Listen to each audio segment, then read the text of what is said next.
معاملات سمجھ میں آنے والے نہیں ہیں. کس کو کیا سمجھ آئی ہے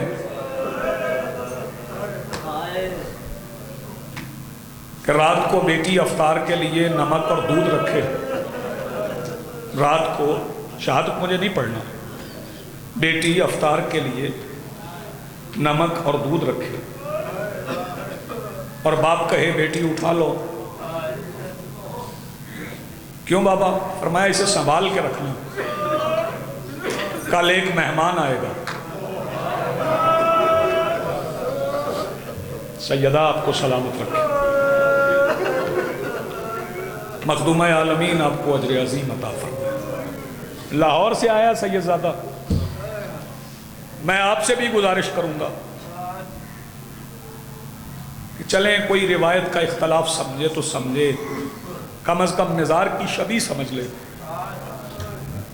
لاہور جائے اور جو بیٹی علی کی یہاں پر ہے اسے پرسہ دے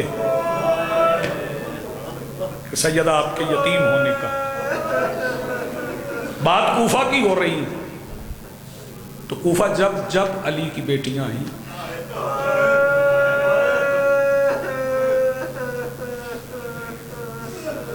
علی تو کوفہ میں شہید ہوئے نا. سرپاک والوں یہ فکرہ آپ کو شام تک رلائے گا.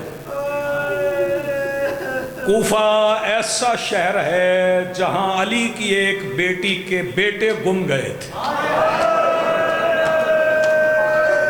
جزاک اللہ مرحبا. بسم اللہ جی، مالک آباد رکھیں، یہ حاضریاں قبول فرمائیں. جہاں علی کی ایک شہزادی کے بیٹے گم گئے تھے.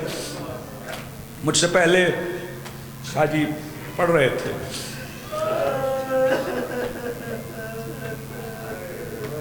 جناب مسلم بن عقیل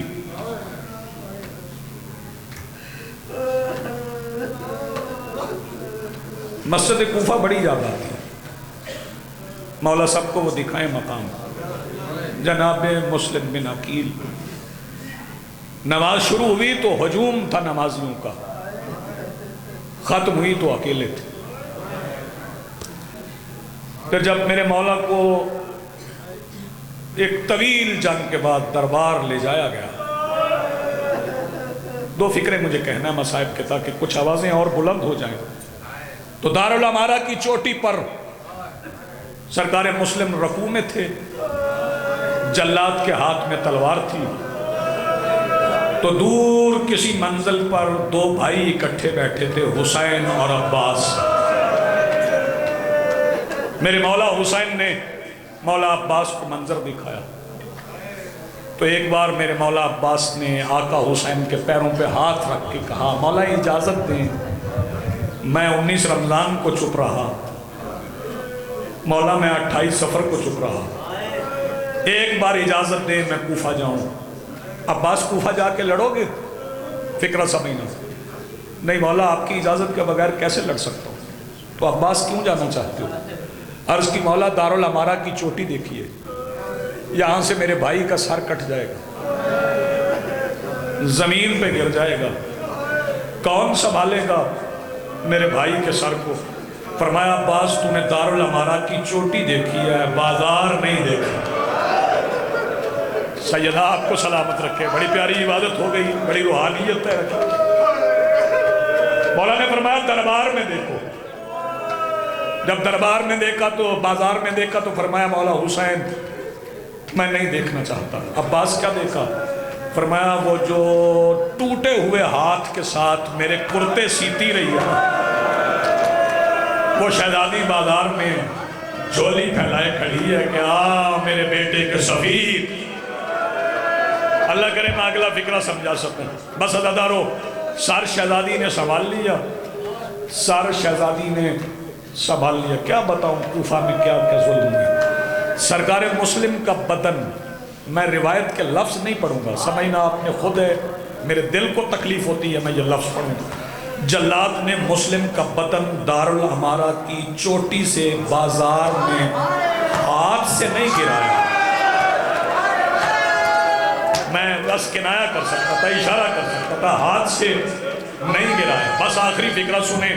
پھر اگلا دن 10 ذی الحج کا تھا. ساری رات سرکار مسلم کوفہ کی گلی میں پڑے رہے. 10 ذی الحج کو بندے عید کی نماز پڑھنے کے لیے جاتے ہیں نا، تو جا کے اپنے پیش نماز سے کہتے ہیں ذرا جلدی پڑھا دے، ہمیں جا کے قربانی کرنا ہے.